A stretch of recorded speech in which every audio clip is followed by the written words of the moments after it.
It's Resurrection Sunday, and everything has changed.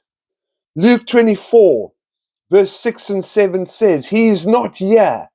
He has risen, just as He said.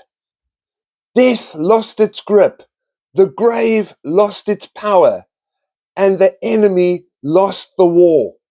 This isn't just a holiday.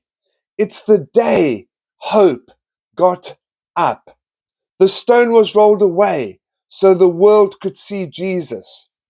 Jesus keeps His word. The same power that raised Christ from the dead now lives in you. You're not just saved, you're empowered. You're not who you used to be.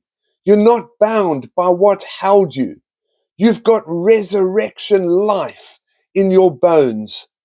Type Amen if you know Jesus is alive in you. Like and share to declare He is risen, and so am I. God bless you. Amen.